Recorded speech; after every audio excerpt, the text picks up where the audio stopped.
휴대폰으로 노르가즘 정의당 노회찬 대표 나오셨습니다. 안녕하십니까? 안녕하십니까? 예. 다스송 들으셨죠? 예.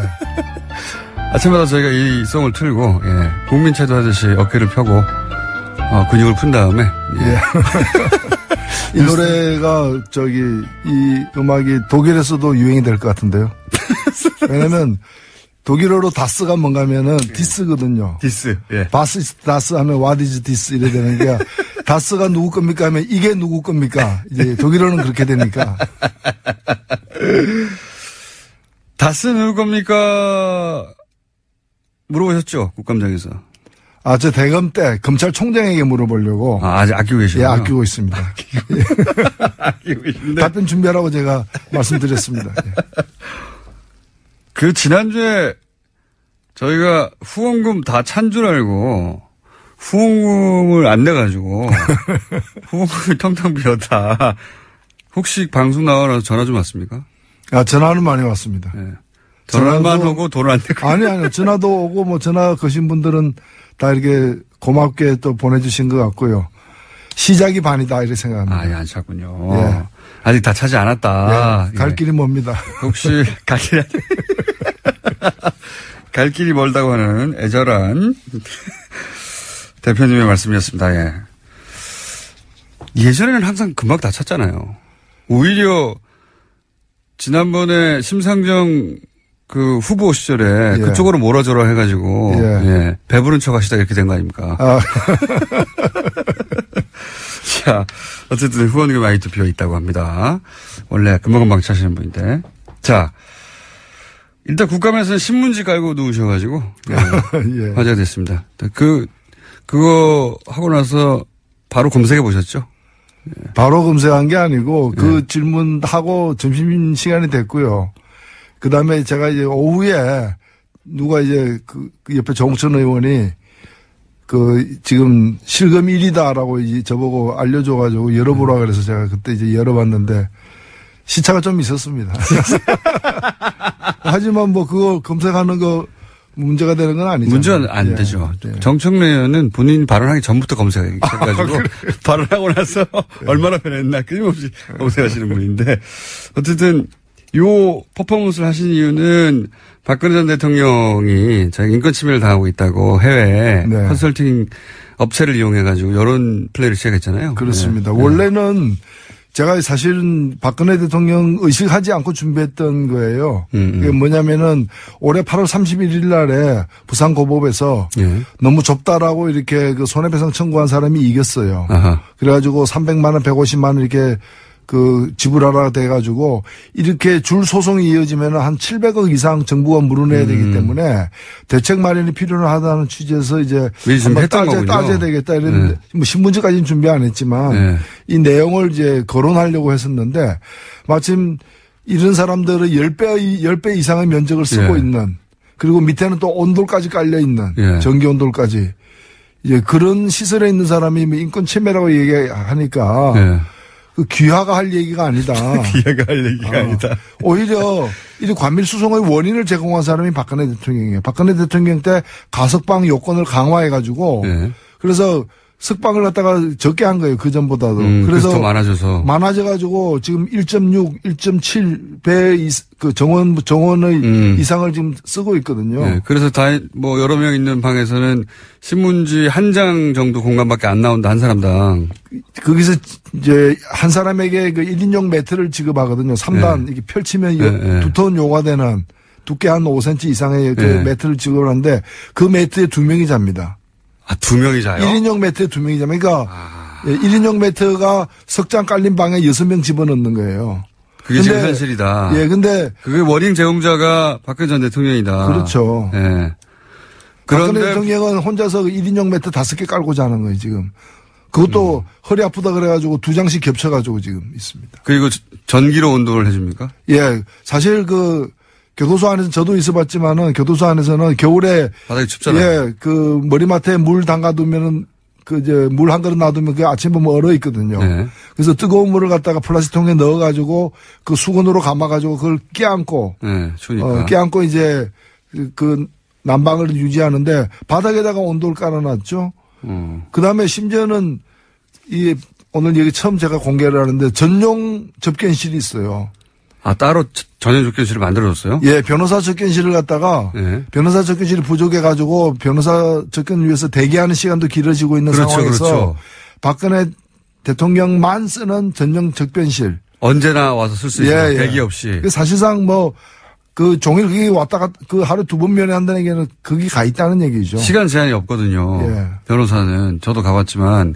그리고 거기는 이제 좁지 않고 따로 이제 왜냐하면 피의자의 권리를 보장하기 위해서 변호사가 와서 여러 가지 물어볼 수도 있고 그때 피의자 접견을 해야 되니까 시간 제약도 없고 상대적으로 편한데 근데 기다려야 돼요. 많은 사람들이 그렇죠. 신청하니까. 근데 그런 대기 시간을 없애버리고 그리고 그렇게 기다리다 못할 수도 있거든요. 그런 경우가 없어라고 아예 따로 만들어줬다. 그래 전용. 다른 사람이 쓰지 않고 딱 혼자만 쓰는 전용 변호사 접견실도 갖고 있어요. 그럼 거기 와서 2주 하루 종일 그냥. 그렇죠. 참네. 아니 군대 보냈는데 부대 앞에다가 방 하나 얻어놓고 그래서 하루에 한 2번씩 나와가지고 이제 왔다 갔다 하는 그런 거죠. 외출. 뭐 그런 상황인데 거기서 지금 제 생각에는 그 업체가 이 기본적인 상황을 거의 모른 채 친박 쪽에서 준 자료만 들고. 그쪽 변호사로부터 받은 자료만 가지고 했다고 그럽니다. 드러나면 드러날수록 오히려 불리해지고 실패할 거라고 보긴 합니다만. 어쨌든 거기에 대해서 신문지 퍼포먼스를 하고 본인이 얼마나 언론에 많이 나왔는지 검색하신 분입니다. 이건 어떻습니까? 국감 얘기 나와서 연결해서 얘기하자면 태블릿 PC 또 들고 나왔어요. 김진태 의원이. 근데 거기 들고 나올 걸 예상이라도 하셨는지 또 후드로 펴가지고.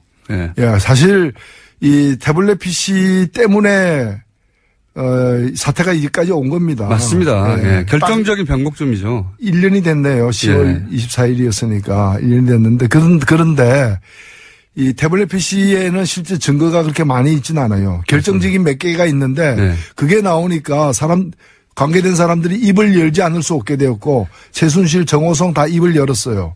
그래서 박근혜 전 대통령이 인정을 해버렸죠. 그때. 그렇죠. 그래서 정치적 자살이라고 제가 표현했었는데. 그렇습니다. 더 많은 증거가 나오게 된 거니까 이제 와서는 이 증거 아니더라도 나머지 증거만 가지고 얼마든지 입증이 가능한데 지금도 여전히 일부 사람들은 태블릿 PC만 없다면은 모든 걸 무효화시킬 수 있다. 그러니까요. 그런 생각을 하기도 하고. 주민등록증 없애면 사람이 없어진다 이렇게 생각하는 거예요. 주민등록증은 그 사람에 대한 여러 증거 중에 하나일 뿐이고 물론 결정적인 증거지만 근데 그거 없어진다 호적 지으면 사람 없어집니까? 그런 게 아니라는 거죠. 그래서 여기에 이제 매달리는. 게다가 그 지우는 노력도 매번 실패해요. 지금 태블릿 PC가 조작됐다고 제기했던 여러 가지 정황들이 다 말도 안 되는 거 있지 않습니까? 그렇죠. 방문 기록을 가지고 그걸 문서를 작성한 기록이다고 이렇게 한다거나 이제 그런 거죠. 폴더가 만들어진 시점을 가지고 파일이 만드는 시점이라고 주장한다든가. 그러니까 그거 안에 사진 폴더에는 최순실 사진 몇 장밖에 없어요. 근데 그거 말고 이제 여러 가지 인터넷 사이트 열어보면은 이미지가 자동으로 남잖아요. 그렇죠. 캐시라고 하는. 그 캐시 파일로 남는데 그걸 갖다 사진으로 혼동해가지고 사진이 1000몇백 장 있는데 그중에 최순실 거는 몇 장밖에 안 된다.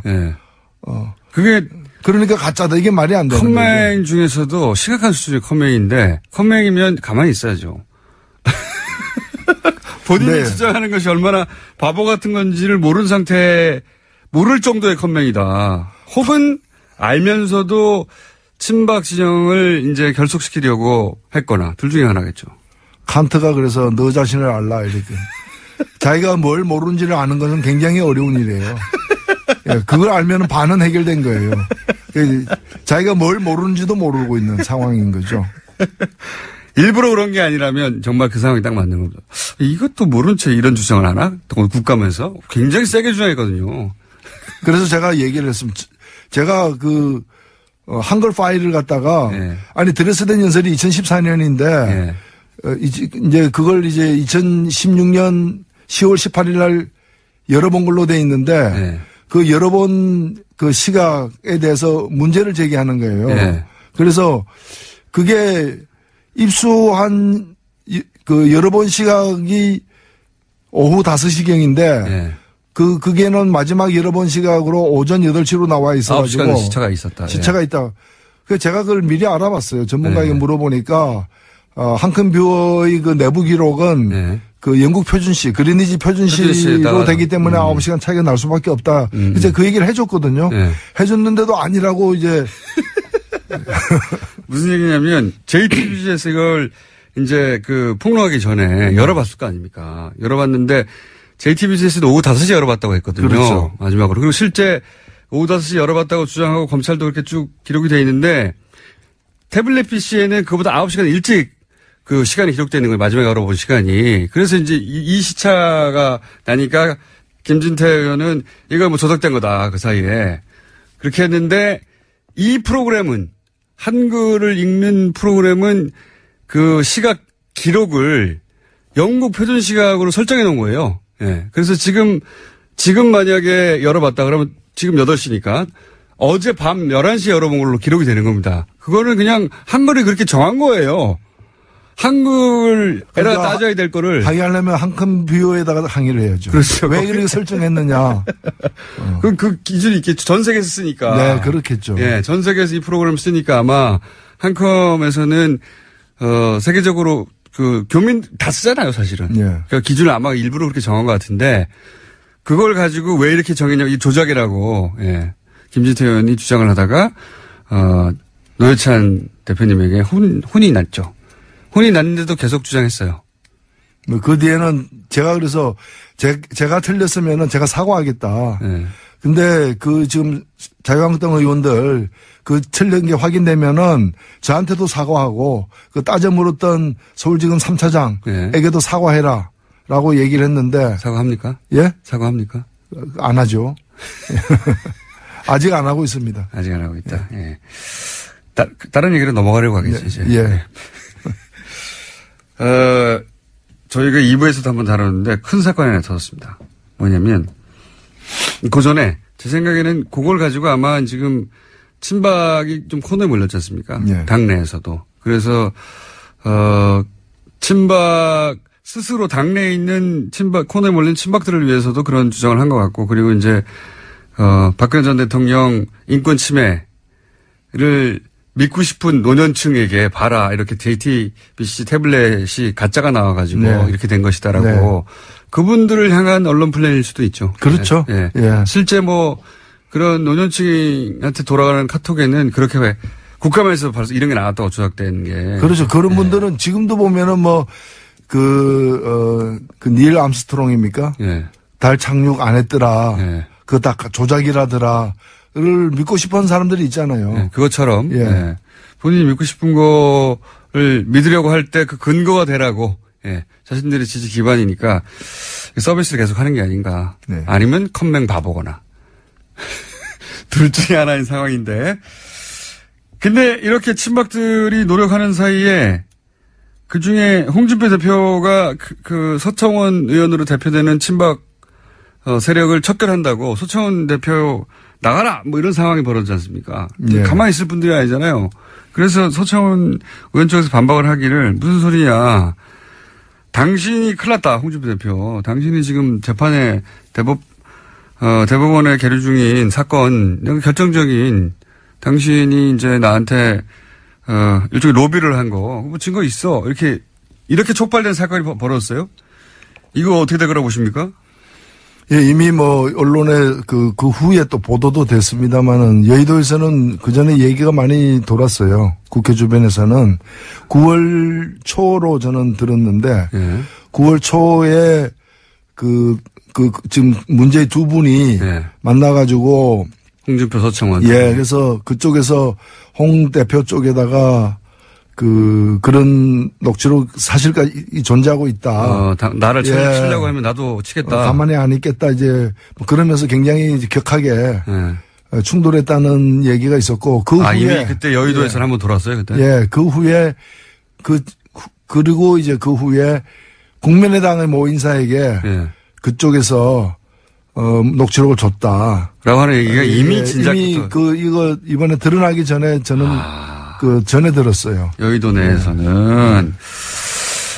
이분들이 보면은, 하여튼 저는 그래서 처음에 들었을 때는, 그 전화를 어떻게, 서로 간에 전화를 할 수 있는 사이잖아요. 네. 근데 내용도 듣기 전에 녹음할 준비를 한 거잖아요. 모든 녹음을 모든 대화를 녹음하는 거 아닐까요, 혹시? 기록 문화가 굉장히 발달된 분들인 것 같아요. 이게 막 몰래 녹음해서 기록하고, 또 몰래 엿들어가지고 기록하고, 그렇잖아요. 언제 써먹을지 모른다고. 그렇죠. 네. 또 몰래 댓글로 이렇게 기록하고, 남의 그게 들어가가지고, 뭐, 기록 문화가 굉장히 융성한 그런 지대에 있는 분들이다. 네, 바람직한 분들이네요. 예. 우리가 기록 문화가 약한데, 이분들은 거기에 문제의식이 있는 것 같아요. 그래서 반드시 기록해야 한다, 우리가. 그 녹취가, 친박 사이드에서 나와서 국민의당으로 흘러갔을지도 모른다고 지금 추정하는 게 아니라. 그런 소문이 있었는데. 이미 진작에 소문이 있었다. 그렇죠. 그런 소문이 있었는데, 마침 또 그렇게 돼버린 거 아니에요. 그렇게 돼버린 거죠. 예. 여기서 이제, 서초원 의원이 성완종 언급하면서 이게 불거졌는데, 그러자, 하루 이틀 있다 국민의당의 이용주 의원이 갑자기 이걸 들고 나왔으니까 이용주 의원이 직접 받았는지 아니면 다른 사람을 통해서 받아서 글로 쿠션 맞고 왔는지는 모르겠으나 예. 이런 이야기는 진작에 9월 달부터 돼 있었다. 예, 예. 예. 그리고 뭐 그게 없는데 있다고 같은 당도 아니고 다른 당에서 예. 그 녹취록이 없는데 있다 또는 가지고 있다라고 얘기할 수는 없는 일이죠. 이거는 자유한국당 의원들이 그러던데 뭐 이때던데 이렇게 해서 제기할 수 있는 사안이 안 되죠. 아니죠. 갖고 있어야만 예. 얘기할 수 있는 거죠. 이거는 잘못했다가는 큰일 나니까요. 그렇죠. 예. 지금 제1야당의 대표와 관련된 허위사실을 유포하게 되는 거기 때문에. 그렇죠. 이거는.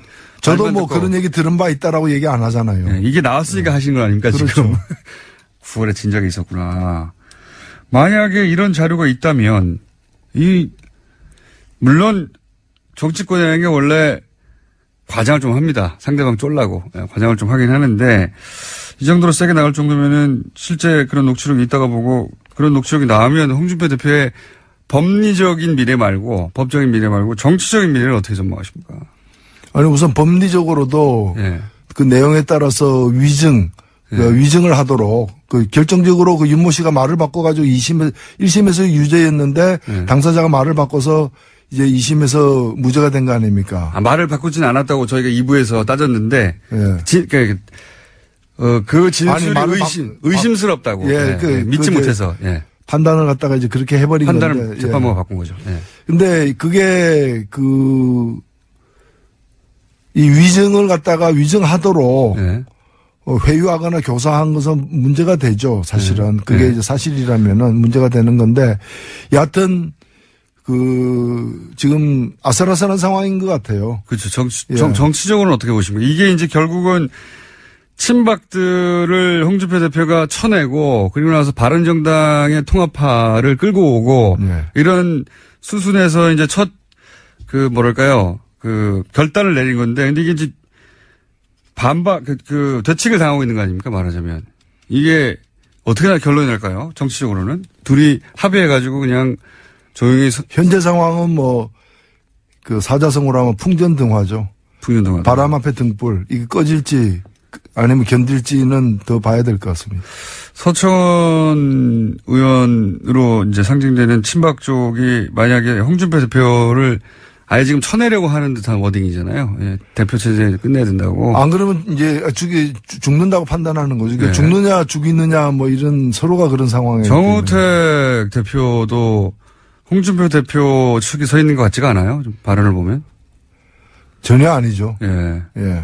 그러면 정우택 대표가 당 대표가 되거나 혹은 비대위 대표가 누군가가 된다면 비상체제로 갈 가능성도 없지는 않겠습니다. 등불이 끄지면 그렇겠죠. 이렇게 되면 바른정당 탈당반 어떻게 됩니까, 이거? 예, 그분들이 원래는 난파선에서 나와서 구명정에 올라탄 분들인데, 네. 구명정이 시원찮다고 얘기하고 다시 난파선에 올라타려는. 네.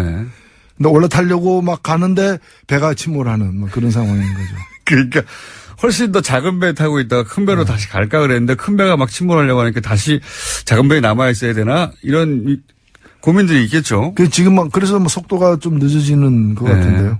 그리고 그 사이에 국민의당에서는 그러면 남은 사람들 우리한테 와 막 하다가 거기서도 난리가 났잖아요. 그렇죠. 예.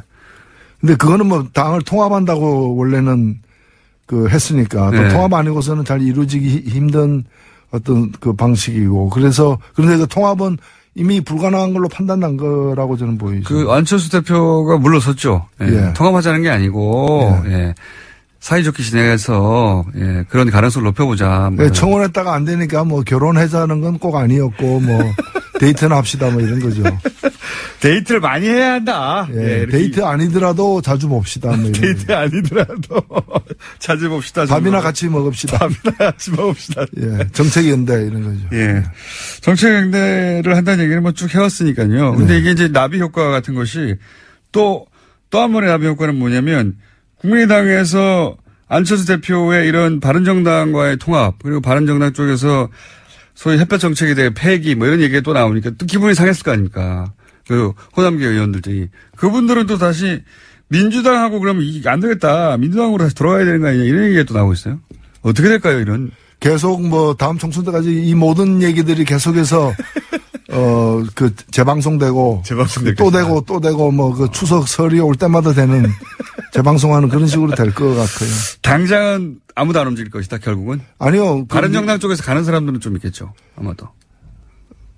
바른정당에서 자유한국당으로 가는 사람들은 좀 있지 않겠습니까? 얘기가 있죠. 예. 있는데 그분들도 예. 점점 규모가 적어지고 가는 시점이 조금씩 이렇게 미뤄지고 예, 연기되고 있는데 몇 개의 고비는 있죠. 11월 13일 날 이제 바른당 전당대회가 있기 때문에 그 전에 가느냐 아니면 그 이후에 가느냐. 예, 근데 그 전에 갈 걸로 보였는데 지금 가려고 하는 그쪽에서 지금 이제 사돈집 내외간에 지금 이혼하니 마니 뭐 이렇게 싸우고 있으니까 미뤄지고 있는 거죠. 그렇죠. 미뤄지고 있는데 자칫하면 11월 13일도 넘길 수 있다. 그쪽 상황이 어떻게 될지 모르니까. 그러면 바른당 안에서 이제 일종의 뭐 별거라기보다는 방을 따로 쓰는 이제 그러나 한 집에는 그대로 있는 상황이 되는 거죠. 어색한 동거가 있을 수 있고 그렇게 어색한 동거가 있으면 국민의당하고도 얘기는 끝나는 것이고 그리고 국민의당이 그렇게 다급하게 돌아가지 않으면 민주당과 그 동기동계라고 불리는 분들의 혹은 뭐 호남계 혹은 뭐 친한계가 아닌 분들이 민주당으로 뭐 갑자기 합친다든가 이런 일도 사실은 급하게 이루어질 수 없다. 예. 이게 꼬리에 꼬리를 무는 거라 이 정계 개편 자체가. 여기에 키는 소위 그 이용주 의원이 갖고 있다고 하는 녹취록이 역할을 할 것 같습니다. 결국은. 근데 뭐 그것만으로 모든 게 다 휘저어지는 건 아닐 거라고 보고요. 기본적으로는 박근혜 대통령 탄핵 이후에 사실 자유한국당도 탄핵 당한 셈이거든요. 정치적으로 그렇죠. 예, 정치적으로는 그런데 아직도 이제 의석도 꽤 많고 이러다 보니까 유지가 되고 있는데 꼭 이제 뭐 부자망해도 3년 간다고 바로 이렇게 당이 해체되는 것이 아니라 점진적 해체 과정으로 돌입했다고 봐야 되는 거 아니냐. 돌입했다. 바른 뭐 안철수 대표나 유승민 대표도 그렇게 보기 때문에 결국에는 그 자유한국당이 다시 재건해가지고 혹은 복원되어가지고 거기서 자신들의 어떤 고유의 대선 후보를 내고 뭐 다음 대선에 한 축이 되는 상황이 안 온다고 보는 거예요. 지금은 아직 안 무너진 거대한 건물처럼 보이지만은 결국엔 다 무너질 걸로 보기 때문에 이제 저 부분을 갖다가 누가 차지하느냐, 누가 다시 다른 기둥을 세우고 재규합하느냐의 문제가 그걸 통한 쟁탈전이 지금부터 시작되고 있다. 이렇게 봐야 될 것 같습니다. 알겠습니다. 정의당은 어떻게 됩니까? 예, 정의당은 뭐 가는 길을 가야죠. 항상 그 자리에 있으면서 새를 불려가는 스스로. 정의당은 새를 불려갈 뿐만이 아니라 이런 이제 저는 정계 개편이 되어 가고 있다고 보여집니다. 그런 속에서 유일한 어떤 진보의 축으로서 역할을 갖다가 더 좀 강한 역할을 할 수 있도록 노력을 많이 해야죠. 참 갑자기 생각나서 이제 마치려고 하다가 요건 코멘트를 한마디 들어보고 싶은 부분이 뭐냐면 민주노총 지도부가 어제 청와대 초대를 거절했지 않습니까? 산별노조 개별 초대에 대해서도 뭐 거절하고 요 대목은 어떻게 바라봐야 됩니까? 거기 뭐 사실은 뭐 가서 예를 들어서 그 자리에서 결정적으로 뭐 구체적으로 업무적으로 실무적인 대화가 안 나오더라도 가야 되는 거 아니냐 하는 쪽과 이제 일반 여론입니다. 민주노총 쪽에서는 아니다. 이건 요식행위에 불과한데 우리가 들릴 수 없다. 결론적으로 말하면 뭐 이런 입장이 상충되고 있는데 어떻게 보세요? 예, 저는 어제 국감 중에 그 소식을 접하고 납득이 안 돼가지고 제가 좀 그 자세한 내막을 실제 상황이 어땠는지를 좀 알아봐 달라고 부탁까지 지금 해놓은 상황이고요. 하여튼 납득이 안 됩니다. 뭐 보도만 가지고 얘기하기가 좀 뒷얘기 좀 있겠죠 아마. 있는데 일단은 저녁 먹으면서 얘기하자 하니까 밥 먹는데 들러리 쓰기 싫다 해가지고 그렇죠. 그러면서 민주노총에서 얘기 먼저 하자. 라고 제안해서 일부를 얘기하는 걸로 하고 뒤에 2부를 밥 먹는 거예요. 그래서 일부는 참석하는 걸 합의가 됐다 그래요. 처음에는. 근데 이제 밥 먹을 때는 좀 인원수를 늘려가지고 참석하자 하니까 선별 노조도 오자. 그래가지고. 우리는 16개인데 16개 다 가야 되겠다 하고 그거는 그렇게 되면 40-50명 되니까 대화가 안 되니까. 5개 선별만 오라 뭐 이러면서 잘 안 된 것 같아요. 근데 책임이 어디에 있든 그 이유로 안 됐다는 게 저는 참 그 납득이 안 가고요. 그러니까 중요한 거는 밥 먹는 게 아니라 대화하는 건데 그러면 대화해야 되는 거 아니냐. 저도 밥 먹는 문제의 의전이나 격식 때문에 더 중요한 대화까지도 파토가 난다면 파토, 전문용어 나왔습니다. 전문용어로 썼나요, 제가? 네, 순식간에 전문용어가 후루룩 지나갔는데. 문제가 있지 않느냐. 저도 민주노총 입장을 들어봐야 되겠습니다만, 겁을 일이 아닌 것 같은데요. 뭔가 뭐, 뒷이야기가 오가다가 자존심이 상했거나 아니면 뭐, 생각했던 기준과 다른 점이 있었겠죠. 네. 좀 파악해 주시고. 노사정 그 대화를 위한 그동안의 과정에 많은 그 문제의식을 또는 피해의식을 민주노총이 가지고 있죠. 있을 수 있는 일인데 그렇다고 해서 이렇게 그 적극적인 좀 대화를 거부하는 식으로 비춰지는 거는 민주노총의 거는 마이너스라고 봅니다. 그러니까 상징적인 행위인데요. 그날 뭐 대통령과 만나서 실무적으로 얼마나 자세한 얘기를 하겠습니까? 상징적인 행위인데 어쨌든 아쉽게 됐고 요거는 근데 당사자들 연결해가지고 해보기를 하고 갑자기 또 정의당은 또 가까우니까 민주노총과 제가 한번 여쭤봤습니다. 노회찬 원내대표님 후원금이 아직도 다 차지 않았다고 하는 애절한 눈빛을 제가 대신 전해드리며 여기까지 하겠습니다. 감사합니다. 네, 고맙습니다.